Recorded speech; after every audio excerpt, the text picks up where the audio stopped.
Da kažu 40 godina period. Pa nemojte, mislim. Argentina. I pričamo se što smo prvi po karcinomu u Evropi, što smo među vodećima u svetu i tako da. Dobro, to ima zasluge ovi naši prijatelji NATO pakta.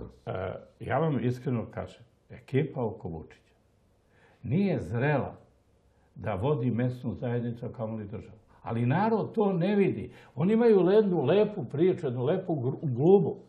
Pazite, niko ne pominje neke ljude koji su... Svi znaju šta ti ljudi rade tu u okruženju. Mi smo potpuno prepustili državu u ruke jedne interesne grupe koja se okupila oko premijera i koja bukvalno radi šta hoće. Zamisli, pozivate vi ljudi, naređujete da doneseš 20 birača, da dovedeš, da snimiš, da glasaju, inače ode, osta bez posla, osta bez ovoga, osta bez onoga. Pa molim vas, lepo. Pa da ti si poslanik, ako ne pređeš ovamo, osta bez firme, osta bez... Ja sam imao taj slučaj. Osta bez ovoga, osta... Dolaze ljudi, plaču, mole. Ja ne znam šta. Čovjek radi u SDPR-u. Rečeno, ili da potpišeš da podržavaš politiku Aleksandra Vučića i odričeš se politike Velje Ilića, ako to ne potpišeš, nemoj sutra dolaziti na posao. Lepo mu reći. I mi pričamo o demokratiji. Izvinite. Pa slušajte, da vam kažem jednu stvar. Ja sam toliko ljut na Vučića. On zna dobro da smo bili Bokeka, mi o ovom problemu razgovarali nas dvojica u 4 oka. Ja sam to osjetio šta on radi i ja sam lepo tražio sastanak hitan sa njim, on me do duše primio, došao je u trenerci, lepo papučama, seli smo, pili kafu, sportski je došao tu, popričao, on rekao to ne dolazi u obzir. A sve je to sprovedeno 100%. Evo on se sad 20, to Andrej radi, a Andrej nije u politici. Znate, Andrej sve vodi, ali Andrej nema veze s politikom. Njega je Bog poslao ovdje na zemlju da sredi neko stanje. A Andrej je božanstvo. Znate, kad vi pominjate, sad negdje dole, samo kaže, ne pominje Andreja. Ja pitam, kako s tobom? Nemoj, molite, to je Andrej, to je njegova priča. Znate. Ko je Andrej u srpskoj politici? Kako radi u... Ko je Andrej? Molim vas. Šta je Andrej u ovoj državi? Radi u Narodnoj banci. Pa kako je Narodnoj banci? Ko je Andrej u Srbiji? On odlučuje o svemu. On vodi konvoje, on radi sve. On sve radi, on plaća, on vodi, on priteže ljude, on šalje neke ljude tamo. Šta radi Andrej u Srbiji? Ko je izabrao Andreja u ovoj Srbiji? Pa možda će sad da bude ajde bre, šta se foliramo više? Snimljen sistem, Milo Đukanović, njegov brat, imamo Vučića i njegovog brata. O čemu se ovdje radi? Ovaj se prekrivi kao strina na televiziji. Brine o naredu, svaki dinar narodnih para. Ja brinem, ja ne dam, ne može Veljo to trange, frange, kraduckanje. Pa koje ti kraduckanje imaš, majstore? To nije to je lopovluk, bre. Imaš lopuže oko sebe koji isisa se krv ovom narodu. Alo? I sad oni idu u kampanju. O čemu se radi? Šta da priča on u kampanju? Da malo spustite lopu. Pa spustite.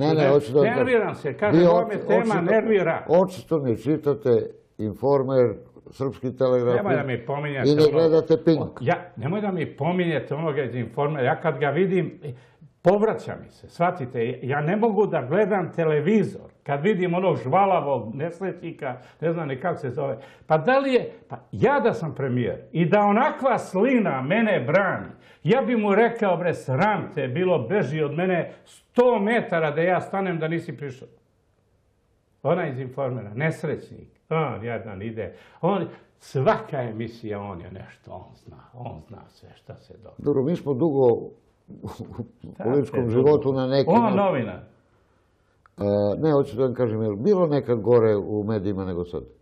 Ma nikad, bre, ovo je crno, bez imalo belo, bre. Ljudi ne smeju iz režima da popiju kafu sa nama koji smo se izjasnili protiv Vučića. Ne smeju popiju kafu, ako ih neko slika, snimi, nemojte, molim vas, mislim, stvarno mi se povraća. I muka mi je. I nesrećan sam što moram da živim u ovoj državi da to sve slušam. Nemam kud. Imam 5 dece, 6 unučića u ovoj državi.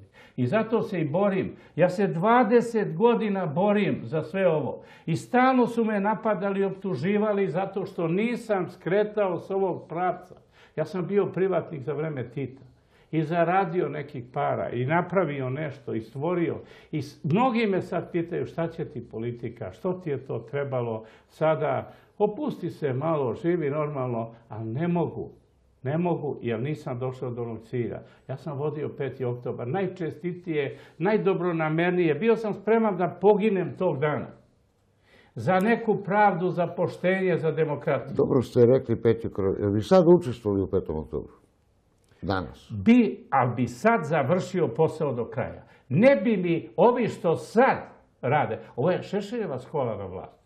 Šešelj je napravio 2 remek dela. Jedno je Zemunski klan, to je njegovo remek delo, to mu je jedino što je uradio kao visoki funkcioner ovih godina, a drugo stvorio je Aleksandra Vučića i ovu celu ekipu oko njega, to je njegov produkt, proizvodnja njegova. Prema tome, tad su pametni ljudi od mene tražili, kad sam pokrenuo, da se zabrane 2 partije. SPS i... Tako je. I radikali. Ja sam bio zato, nemojte ljudi, ostavimo demokratski, nije to ovo ono. Da je to bilo zabranjeno. Danas bi Srbija cvetala. A morate danas 10 partija zabraniti. A molim vas. Pa kog bi zabranili sad? Nemojte, viš kako se ljudi presvače, oni nemaju ideologiju, imaju interes. A i to je ideologija interes. Kakva ideologija? A za džep? Oni nemaju cilj, oni nemaju ništa. Oni jednostavno skupi se interesna grupa. Pa saberete Julovca, pazi Zorana koja je bila kod Labusa, ovaj bio kod Šešelja, ovaj bio kod Vulina, ovaj bio kod Đilasa, ovaj bio kod Dinkića i svi su oni sad jedna interesna grupa. Ovi bili kod Slobe, radili cigare, rade i danas. Šta je problem? Kako vi kao pravoslavac objašnjavate da je drugi krug eventualni zakazan za Uskrs? To je van pameti, zato što se zna da svi normalni ljudi tog dana su kući i pola njih neće izaći zato što je Uskrs na izbore. A izaći će njihovi vojnici koji će izaći ova interesna grupa o kojoj sam govorio i misle da tako pobede u drugog kruga ako dođe do drugog kruga. A kako vi procenjujete? A doći će do drugog kruga. Evo sad se radi to, uvodi strah, tera se naroda na silu ovo sve uradi, odradi i tako dalje. I jednostavno krije se od naroda. Ja ne mogu da shvatim da jedan predsjednik opštine Užica, neki Tihomir tamo, poziva ljude koji su zaposleni lično, pojedinačno, sedi, jesi za kafu, jesam. Do 22. moraš da doneseš. Ja kažem, ljudi, potpišite sve što traže. Sve što traže. Potpisujte. Svi ste za Vučića. Cijela Srbija je za Vučića. Hajde da mu ispunimo želju, nek bude predsjednik, pa šta Bog da. Razumete? Ali kad idete a glasate, glasajte protiv Vučića. Jer to što on radi nije moralno. To nije radio ni Gebels. Gebels nije radio takve stvari. Je tako? Znači, i nemoj da mislite da vas neko snima, da ne sme niko, komisije mora da shvate da snima mobilnim telefonom glasački listić. Ne sme niko da ulazi iza leđa tamo gde se vrši glasanje i da virka šta ko glasa i tako dalje. Inače se izbori prekidaju i tako. Prema tome, da idu da dovoze, da spremiri ovog automobila. Ima sad jedna računica, kaže, ako bude izlaznost preko 55%, da je drugi krug obavezan. Pa bit će izlaznost. Ja mislim da će Srbija izaći da jednom kaže dosta Aleksandru Vučiću, da mu se zahvali. Radio si danonoćno, doveo si nas u velike probleme. Dobro, mi smo u sudoku objavili ono da malo duže spava da bi... Odmaraj malo, odmori se malo, pa idi, odmaraj malo. Šta ćeš više da radiš? Pa znate li vi koliko košta njegova kampanja? To niko ne pita. Besplatno. Pa koliko to plaća? Ko to plaća? Ko plaća te autobuse, hranu, piće, dnevnice, sve ostalo? Pa znate li vi, ja kad čujem, evo i danas je otišao na neki summit, Biznis forum, znate. Ja kad čujem red Biznis forum, ja se najašim, dobijem ko primljaču. Pa znate koliko je kerozina pogoreno po tim biznis forumima, vodeći neke privrednike, dovodeći? Koliko je ugovora sklopljeno na osnovu tih biznis foruma? Ja nisam čuo za neki. Ma nijedan.